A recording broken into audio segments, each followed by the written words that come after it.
ending the war for Zelensky would mean kind of negative, very negative consequences to him, but not to Ukrainians. So in this regard, this is very clear that Zelensky is not the same as Ukraine and Ukrainians, because his interest actually is very different from interests of Ukrainians and Ukraine as a state.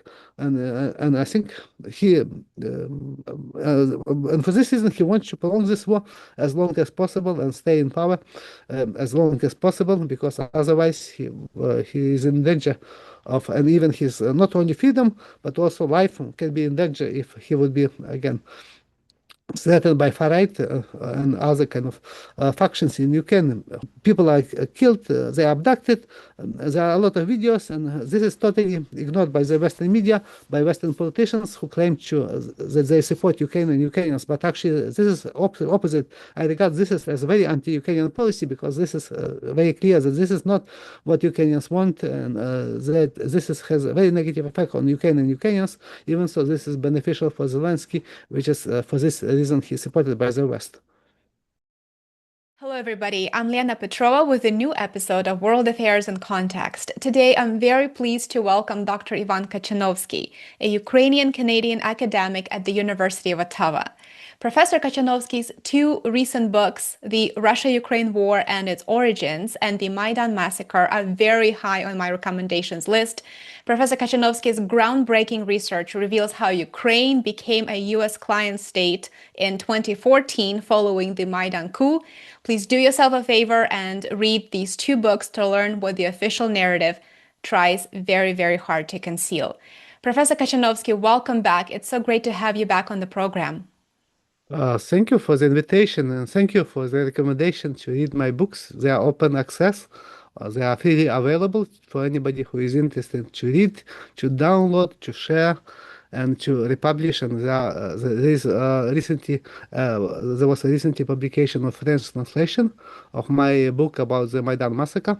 And there is also a German translation of this book, and a German translation already of my book about the Russia-Ukraine war, and there are other translations in progress.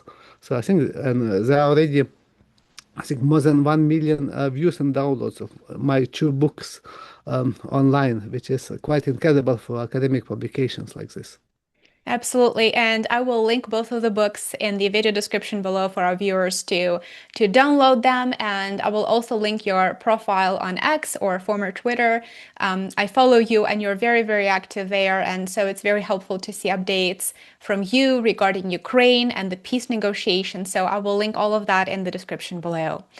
At the moment, the United States is engaged in not just one war, its proxy war on Russia via Ukraine, but also it's now a belligerent in a new war in Iran. And so at this time, it may be safe to say that both wars are Trump's wars, despite the fact that he ran on a pro-peace and anti-foreign interventions platforms. With respect to the war in Ukraine, there are so many things that I would like to discuss with you today, such as the status of peace negotiations, the brutal forced mobilization by Zelensky's regime across Ukraine. Men are literally hiding. And I would also like to discuss what Zelensky is really after when, 4 years into this war, he still continues to decline ceding the 4 oblasts. Let's begin with a really revealing article that was recently published in Foreign Affairs. The article is titled, "Ukraine is losing the war, with Moscow pressing its advantage. Kyiv should trade land for peace." In my opinion, it was very shocking to see this very simple truth in a Western outlet. Professor Katchanovski, do you feel that the majority of Ukrainians would prefer a negotiated settlement right now, or would they prefer to continue the war? I think this was important revelation that this article was published in Foreign Affairs magazine, because the Western media was one of the most important, most significant and major cheerleaders of this war.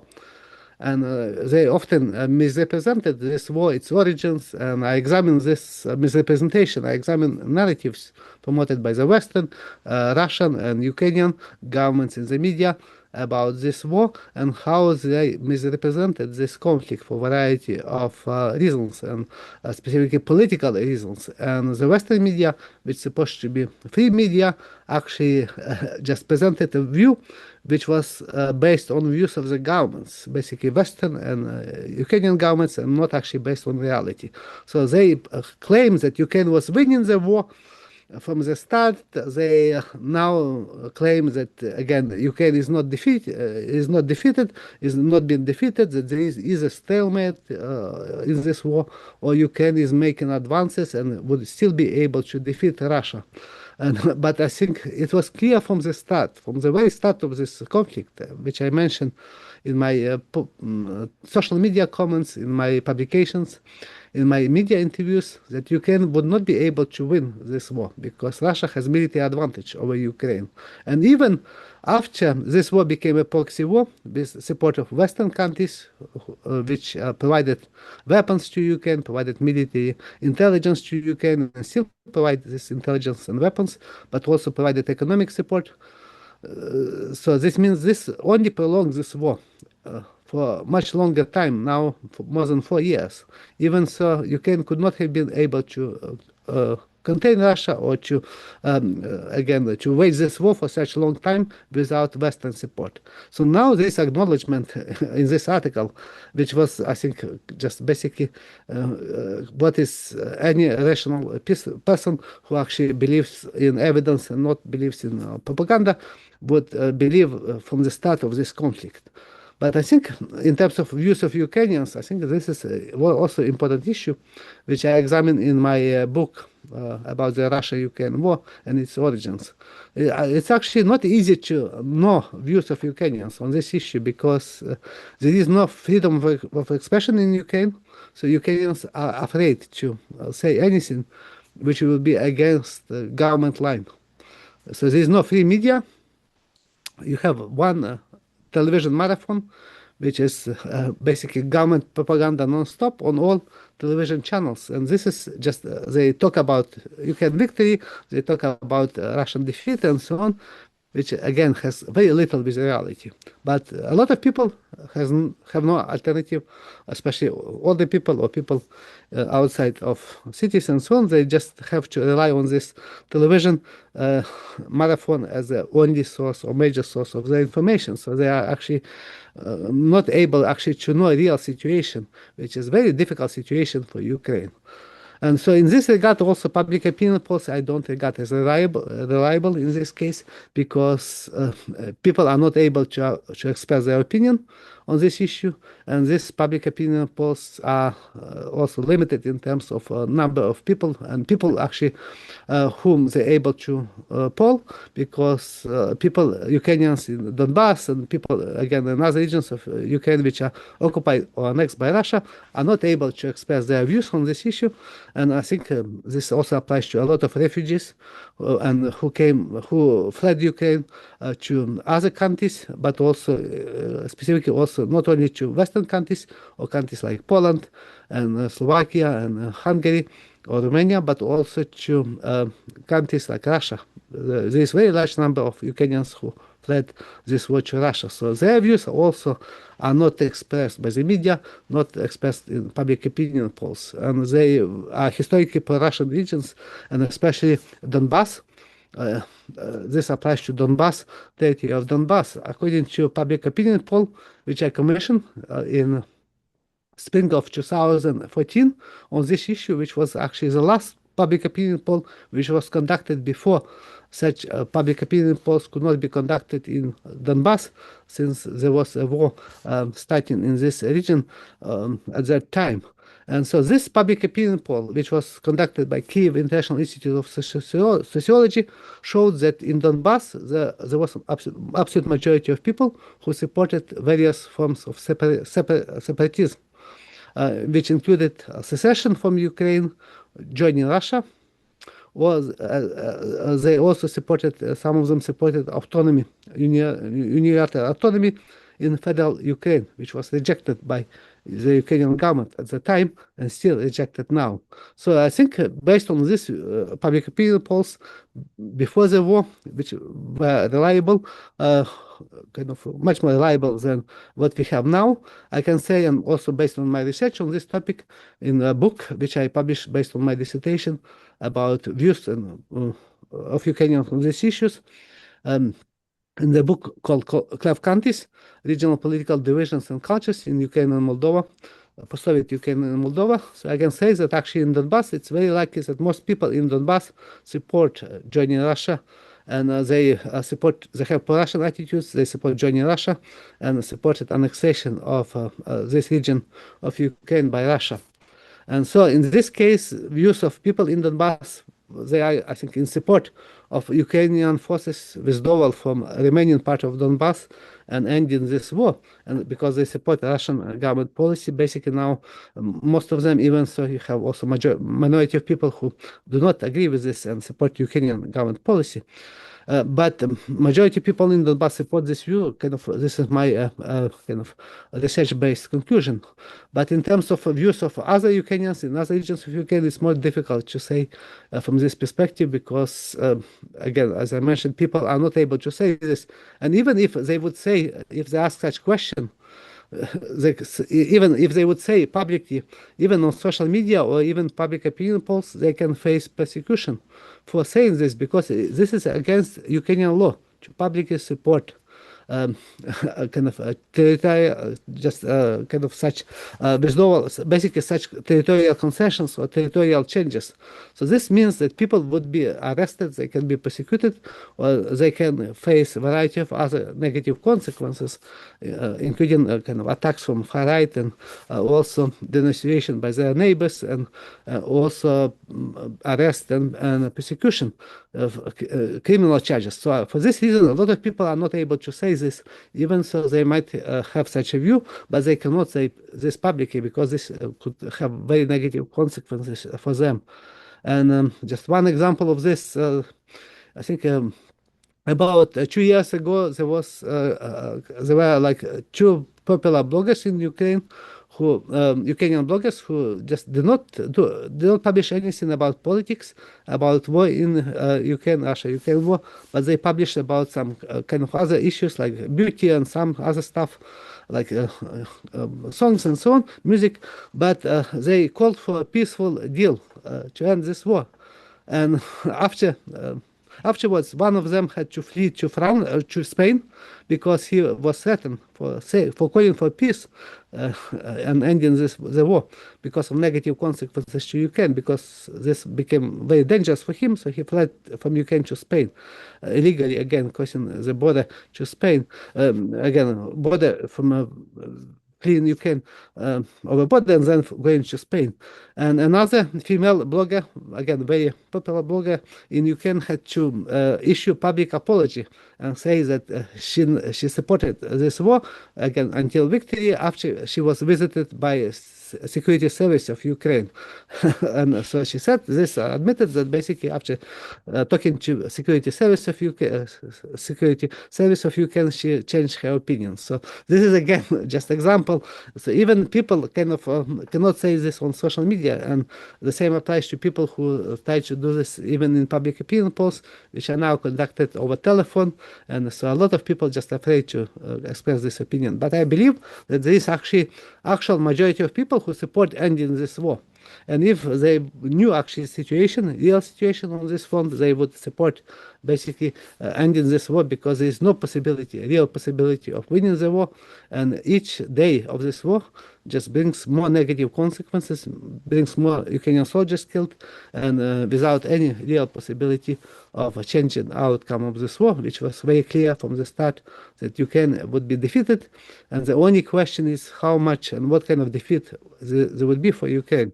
And so peaceful resolution of this conflict could have, was possible in Istanbul, Actually, 4 years ago, in March of 2022, there were negotiations between Russia and Ukraine in Istanbul, and there was a real possibility of ending this war as a part of peace deal, which could have given Ukraine opportunity to again to end this war, to save lives of more than 100,000 of Ukrainian soldiers, in even more. Many civilians, thousands of civilians, and destruction of energy infrastructure and other kind of negative consequences to Ukraine. But Zelensky refused to do such a peace deal under pressure from the Western countries, specifically from British Prime Minister Boris Johnson and Biden administration and other countries like in Europe. And the same applies now. I think the similar situation is right now. And even so, Trump publicly calls for a peaceful resolution of this conflict, and there is no actually real pressure from Trump on Zelensky, but there is support for continuation of this war by European Union countries, by United Kingdom. They publicly call for fighting Russia again, trying to weaken Russia, or they issue demands which would not be acceptable to again Russia, and this means just again like paying reparations or deployment of peacekeepers and so on, which means they try to torpedo this peaceful resolution of this conflict. And also in the United States, there is very significant faction of both Republicans and Democrats who support continuation of this war, because for them this is just a good opportunity to weaken Russia, and they use Ukraine and Ukrainians just as tools to fight Russia and weaken Russia without sacrificing lives of American soldiers, which is now you can see this has become very dangerous in case of Iran. But for them, this is like very best option to use Ukraine and Ukrainians to again weaken Russia without moving to direct confrontation with Russia, which is a major nuclear power.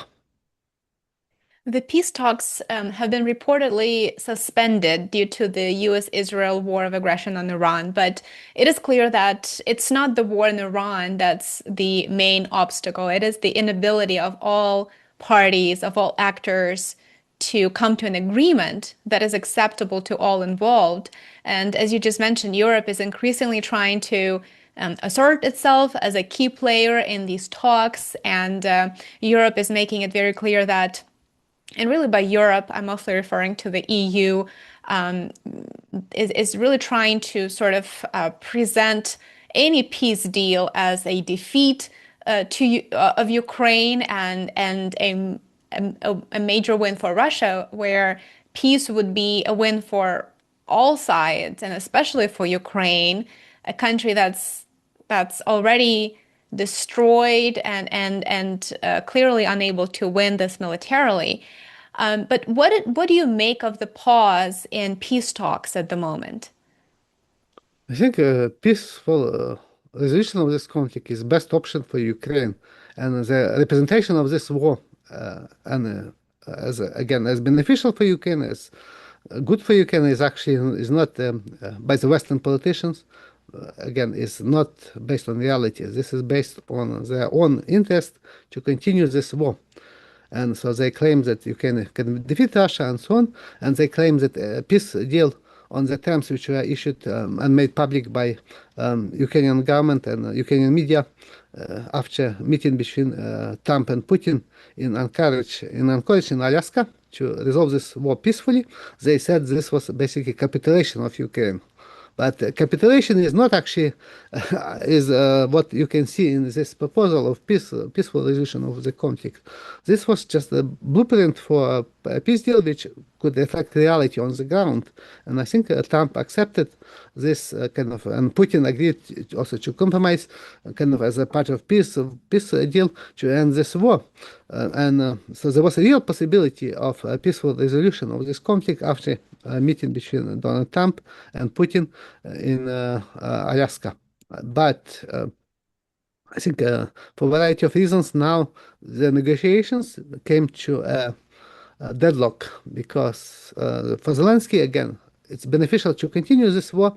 He gets a chance to stay in office after his presidential term expired already, so there are no elections, and he gets also support, military support, political support from the Western countries. Now especially European Union countries and United Kingdom, and even Donald Trump still provides weapons to Zelensky and his military forces, and also provides intelligence information to target Russian military targets and infrastructure, oil infrastructure, and even oil tankers which were hit by, again, Ukrainian forces. And this is, I think, kind of I think crucial moment in this peace talks, because this is a real chance. There's a real chance now to end this war after, because Trump promised that he wanted to end this war and to have negotiations, and and Trump has a power to end this war basically by using his leverage over Zelensky,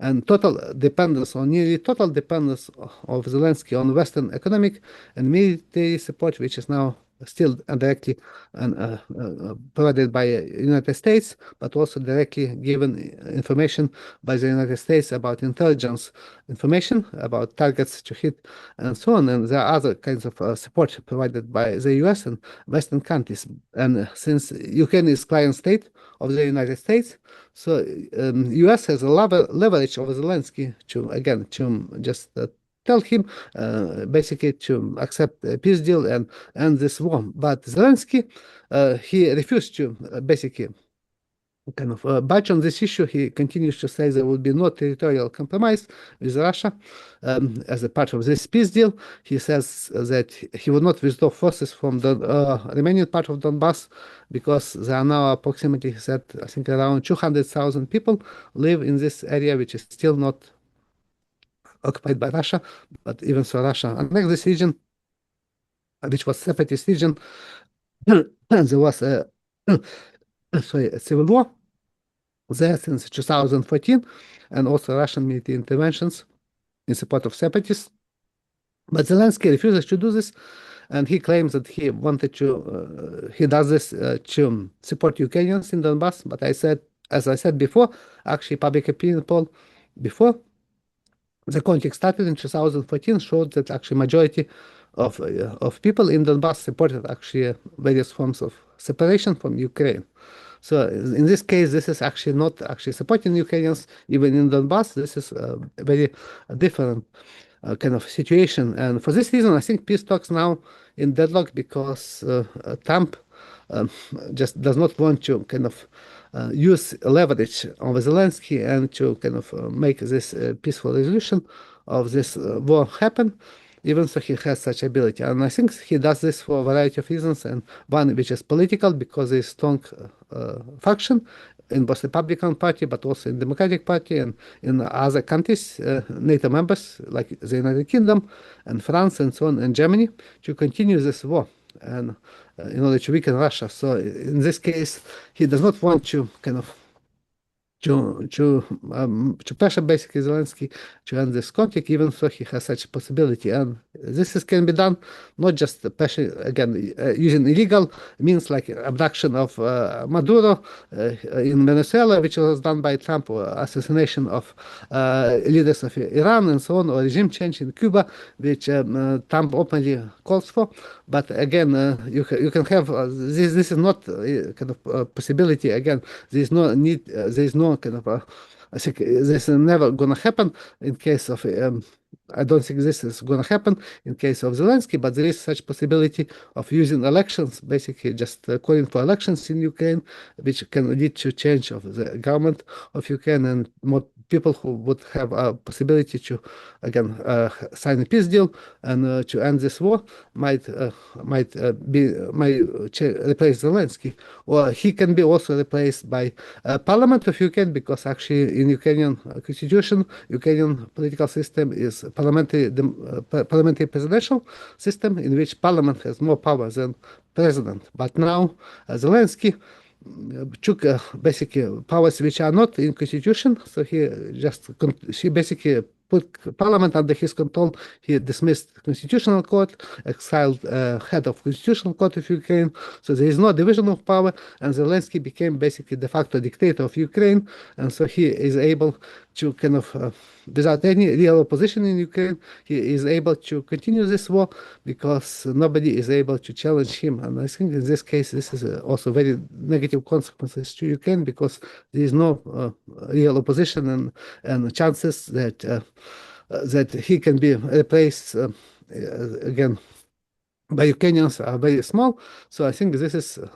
also a very difficult situation, and especially now because attention of the world and attention of Trump now is moved from Ukraine first to Israel, to war in Gaza, and now to war in Iran, which was launched by the United States and Israel, and now again is the most important conflict in terms of media attention. Even so, if you look into importance of the conflict from a perspective of global perspective and historical perspective, the war in Ukraine is much more important, much more significant because it involves countries, much bigger countries, with much more significant consequences, and potentially not only on Ukraine but also on many other countries of the world. And this war is also a proxy war between West and Russia, not only war between Russia and Ukraine, but also there is still continuation of a civil war in Donbass, which is also almost never reported by the media because, for instance, recently there was a report by a Ukrainian official who stated that every sixth member or every sixth person who is a prisoner of war from in Ukrainian captivity, which means from Russian forces, is actually a citizen of Ukraine. So this means these are people from Donbass and from Crimea and from, to a lesser extent, from other regions which are annexed by Russia. And so they are fighting on the Russian side. So this is not only war between Russia and Ukraine, but also still a civil war which continues in Ukraine since 2014. And in Ukraine, it's illegal to say that there is a civil war, that there was a civil war. They claim this was war with Russia since 2014, but it's, I think, almost immediately clear that war which started in 2022 by Russia with illegal invasion of Ukraine is not actually the war which was taking place before in Donbass. And in Donbass, the majority of people in separatist formations in Donbass, according to all the evidence which was publicly available, they were local Ukrainians from Donbass, and to a lesser extent from other regions of Ukraine. But there was also Russian military interventions in Donbass in 2014, in August of 2014, and in winter 2015. But this was classic civil war with a foreign intervention. So I think it's very important to understand actually what are conditions and what is situation actually in conflict, in terms of participants, to understand how this war can be peacefully resolved. And now, for the reason which I mentioned, again, it's now much more problematic than before because at the start of the peace talks, there was a real chance to end this war, but the peace talks are now continue, and a new round is supposed to happen. Was supposed to happen actually today. But this peace talks, new round of peace talks was postponed because of the war in Iran, and there are also some media reports stating that peace talks are now again at a very crucial moment because Russia threatened to end peace talks if Ukraine would not accept this agreement to withdraw Ukrainian forces from Donbass, and in such case Russia would just end peace talks, and this is still a real possibility that this can happen.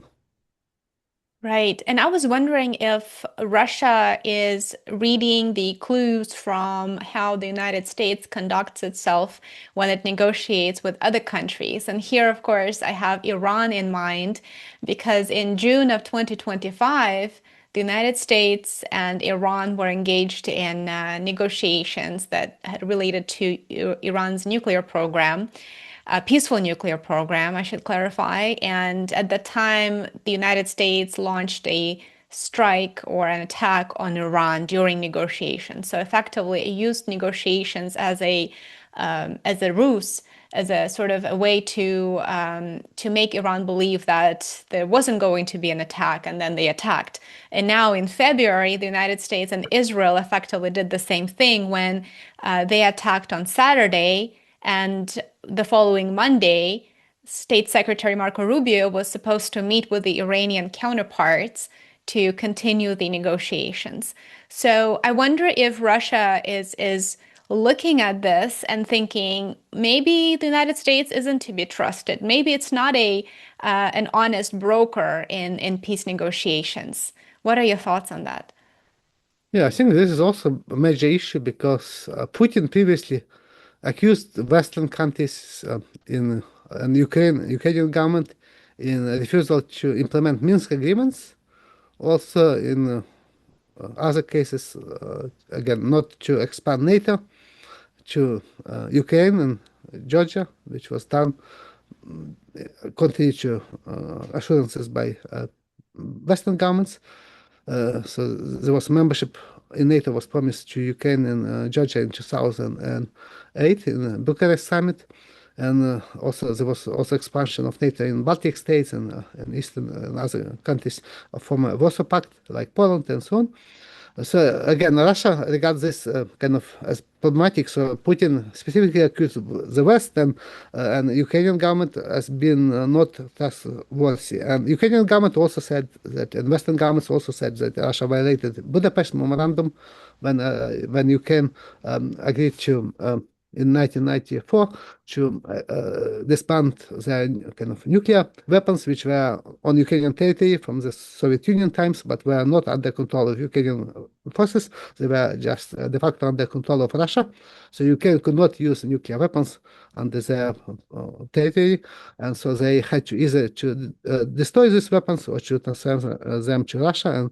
And there was a Budapest Memorandum, but Budapest Memorandum was not a legal kind of a deal. It was not legal obligation to defend Ukraine or to kind of guarantee to provide guarantees, security guarantees as was claimed. And I think the similar situation is with other potential agreements, because any peace deal which could be accepted, even if we would sign a peace deal right now to end this war, it will be very difficult to guarantee that this peace deal would be implemented, because this already happened with Minsk agreements, which provided much better conditions for Ukraine to end the conflict in Donbass. And Zelensky actually promised to sign a peace deal to end the war via peaceful negotiations when he ran for president of Ukraine in 2019 and defeated Poroshenko, who was doing opposite, who tried to kind of play this nationalist card of language, military force, army, and religion.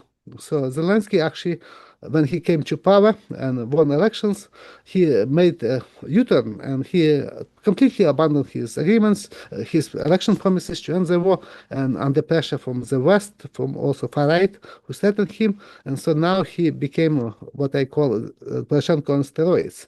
And so he tries to even more extreme than Poroshenko, whom he defeated and whom he promised to, again, whose policies he renounced during election campaign, but now became even more kind of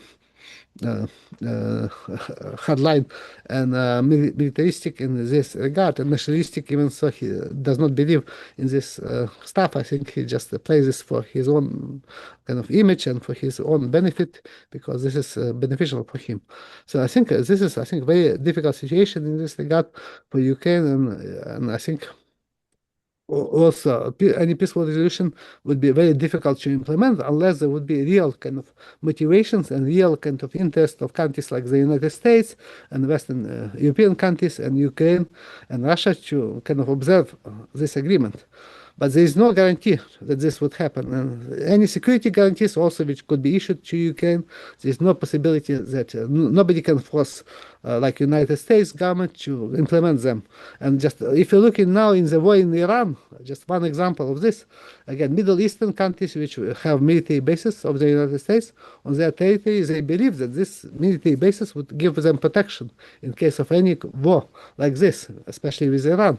But actually what happened is that Iran strikes U.S. military bases and also strikes some energy infrastructure in the countries of the Gulf, in Saudi Arabia, in Qatar, in Kuwait, in United Arab Emirates, and the United States. Basically, U.S. military basically just withdraw, close this military bases and move their military forces to other locations to minimize their own losses. So basically, this now kind of open.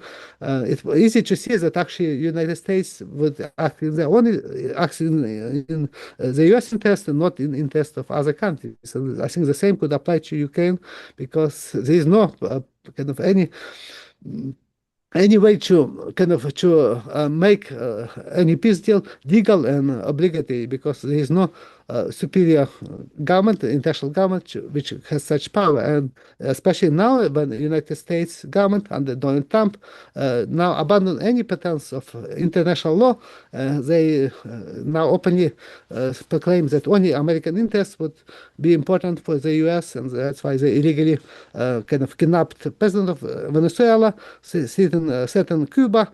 This regime change also tried to say that they would annex Greenland from Denmark and also make Canada 51st state of the United States and also launch war with Iran, again, in violation of international law, similar to what Russia did. But again, there is nobody kind of who can challenge in this regard the United States. And I think this is also very dangerous because any peaceful agreement, even if it will be signed, there is no guarantee that it will be implemented. And for this reason, I think a lot of governments, including Russian government and Ukrainian governments, they kind of believe that they need to have force, basically to show force and to pressure other governments to accept a peace deal on their terms. And in this regard, Russia has much bigger chances of implementing this because Russia has advantage over Ukraine. It is able to take more territory of Ukraine over time, and it is able to defeat Ukraine,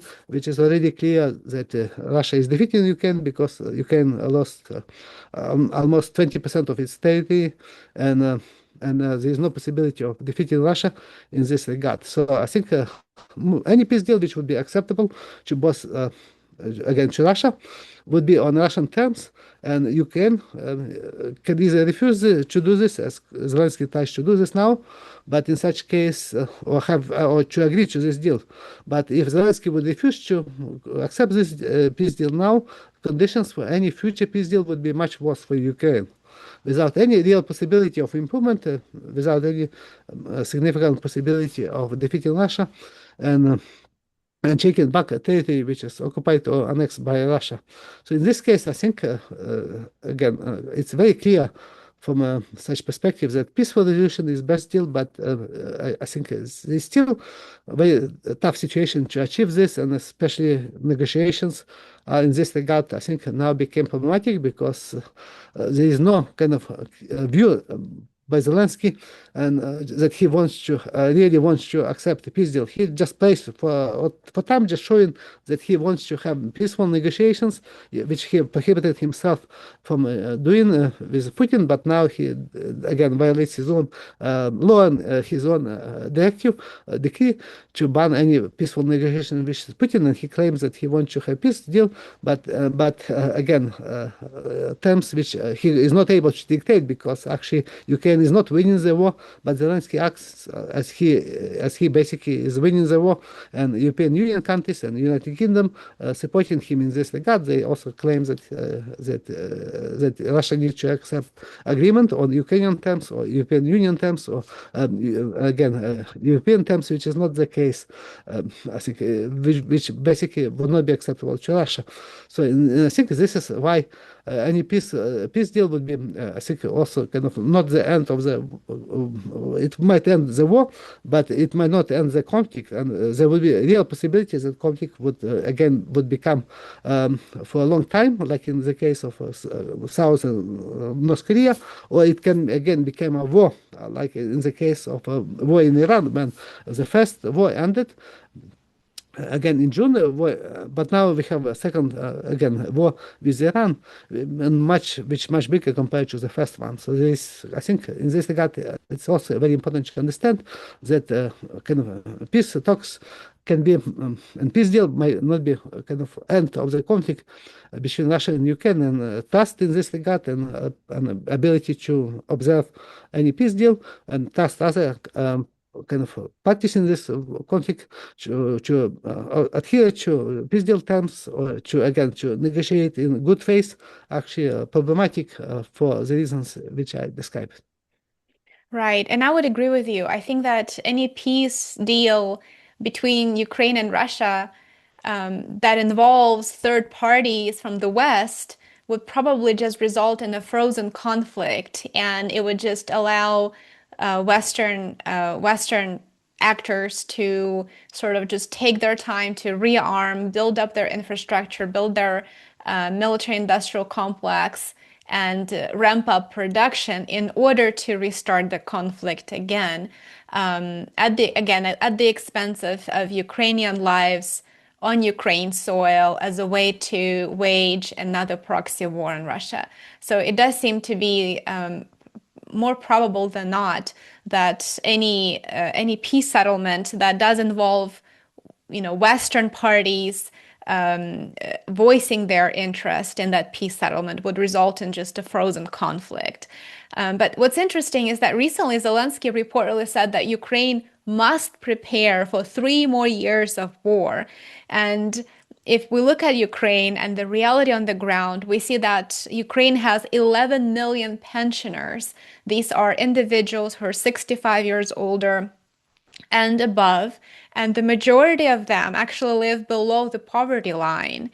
The younger generations have either they moved to Europe, to Russia. Millions of people moved to Russia after 2022, or they perished in this proxy war. So Ukraine doesn't really have the human capital to sustain a military campaign for 3 more years, as Zelensky is promising.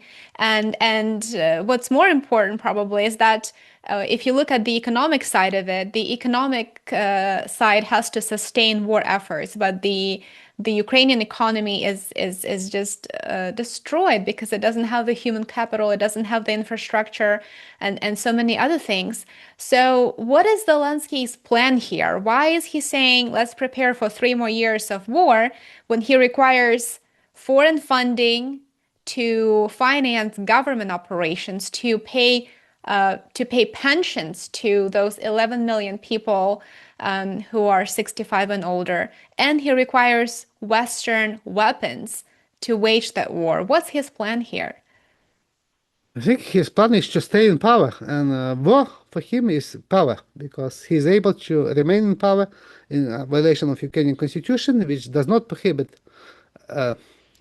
presidential elections during martial law time like this or during war, in contrast to prohibiting parliamentary elections. And Zelensky basically does this illegally here. He is not legal authority under constitution to remain in power because constitution states that the term of president is set at 5 years and it cannot be extended. And again, and in such case, and there is also constitutional court ruling on this case that about the presidential term.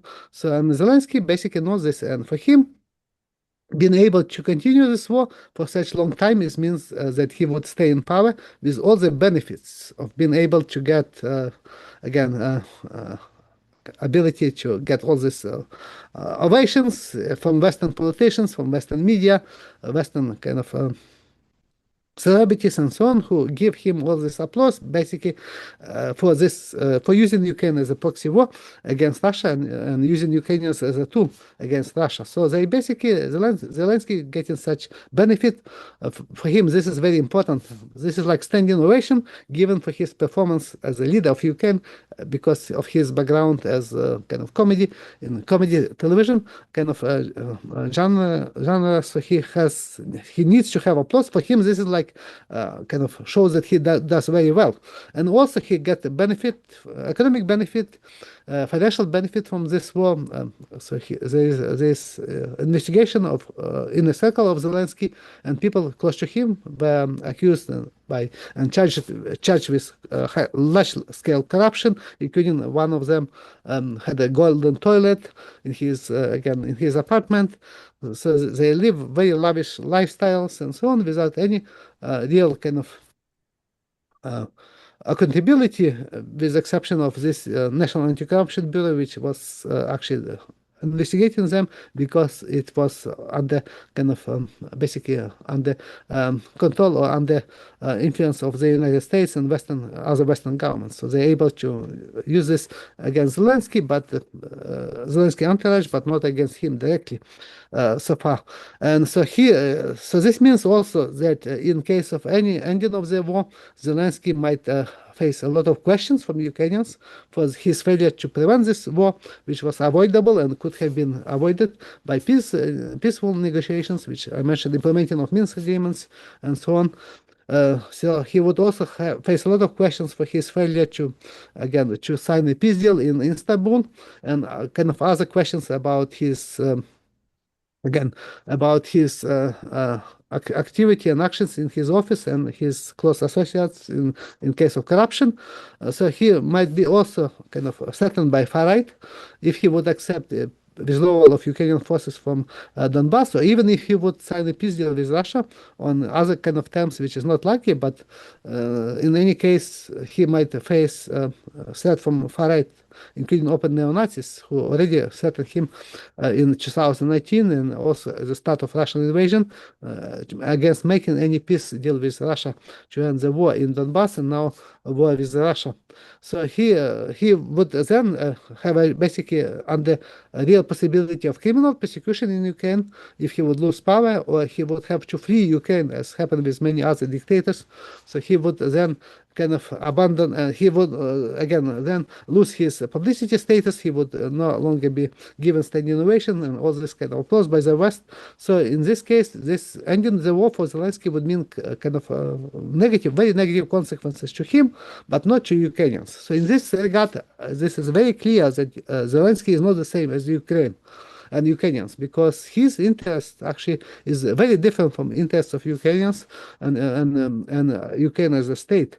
And I think he and for this reason he wants to prolong this war as long as possible and stay in power as long as possible, because otherwise he is in danger of, and even his not only freedom but also life can be in danger if he would be again threatened by far right and other kind of factions in Ukraine, especially people who are disgruntled or kind of witnessed all this forced mobilization in Ukraine and violations of human rights and other kind of cases of human rights violations, including illegal persecutions, people who are persecuted on a variety of trumped up charges, also people whose property was confiscated or stolen, and people who were forcefully mobilized by the military officers under the action of Zelensky under his command. So this is, I think, there would be a lot of negative kind of outburst against Zelensky if he would lose power. So for this reason, he wants to prolong this war as long as possible, and he still relies on financial support from the European Union countries, which provided him ability to pay all these pensions that you mentioned.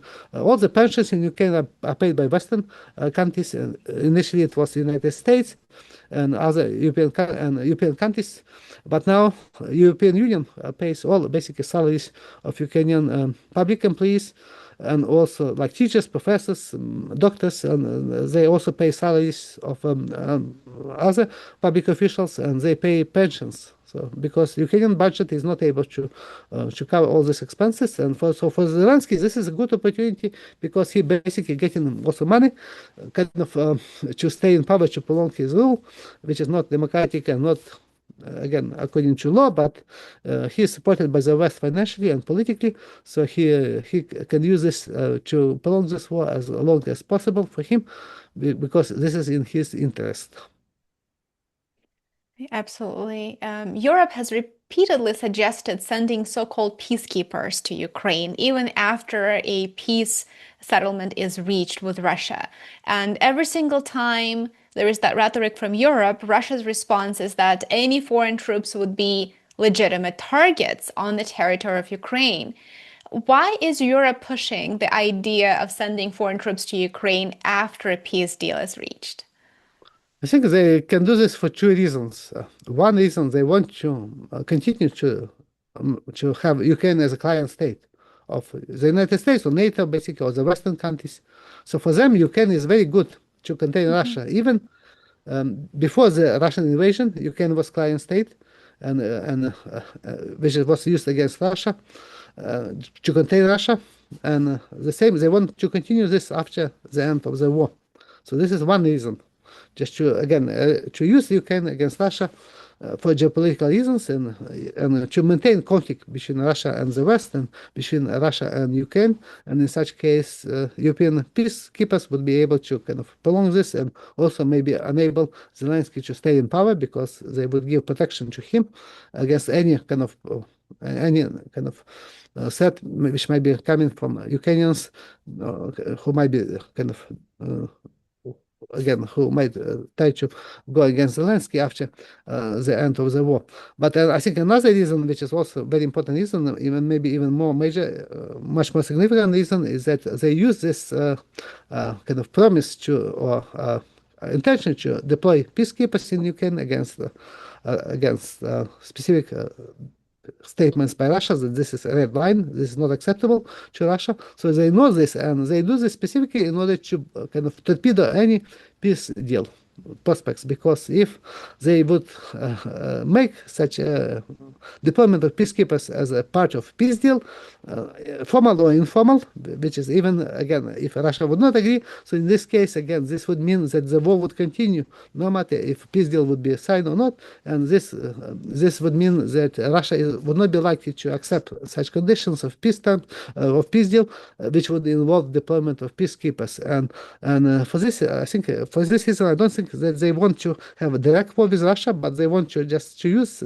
kind of deployment of peacekeepers as a way to torpedo peaceful negotiations, peaceful peace deal which can end this war, because this kind of can be regarded as a kind of poison pill in peaceful negotiations by offering such conditions which would not be acceptable again, and which are already rejected by Russia. And so this means they know this, and they specifically do this time and time, even so it's clear that this is not kind of possible, because this can lead to war between NATO countries and Russia, direct war, which would be again very difficult and very significant conflict, because this would be direct war between nuclear powers, which would be much more significant than war between NATO, for instance, and Serbia over Kosovo in the end of 1990s, or war between, again, the United States and Israel with Iran right now. And maybe the last question for today. Newly appointed Ukrainian defense minister stated in January of 2026 that 2 million Ukrainian men are wanted for draft dodging and 200,000 are deserters. So the Zelensky government actually relies on forced mobilization. We see so many videos of brutal attacks on Ukrainian men of all ages across Ukraine, and it's been going on since 2022. I know that you personally know many people who were mobilized by force and who were not fit for service necessarily due to a variety of reasons. And you posted about this on your X, and I found those posts to be very, very interesting and enlightening. Could you expand on Zelensky's forced mobilization practices and maybe tell us about your own former neighbors or former colleagues who fell victim to this mobilization? Yeah, I think this is also a very major issue, which almost never reported by the Western media. And Western politicians also pretend that this is not the issue at all in Ukraine. They claim that Ukrainians want to fight Russia again, and they do this voluntarily and so on, but actually this is not the case, because the evidence, which is very clear in terms of that version which you have mentioned, which I also examined in my book.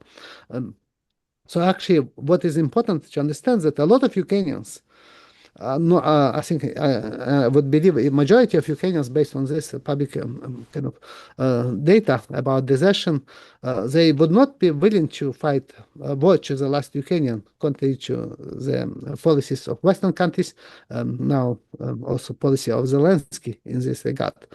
They would support peaceful resolution of this war, because for them this means a very real chance of being killed or wounded really wounded on this war, since Zelensky and his government now rely on forced mobilization. There are almost nobody now who is willing to voluntarily to join Ukrainian forces and fight Russia, even in Western Ukraine, my native region of Ukraine, which is anti-Russian, historically anti-Russian region and nationalistic region, and also pro-Western region. They do not want to do this voluntarily. So you have a lot of videos which I watch each day on social media, in which you see people who are taken over the street, basically captured by force and put into minivans and then sent to front without any adequate military training, and they often then return to their families in body bags, basically killed, and many of them only their bodies recovered only after a long time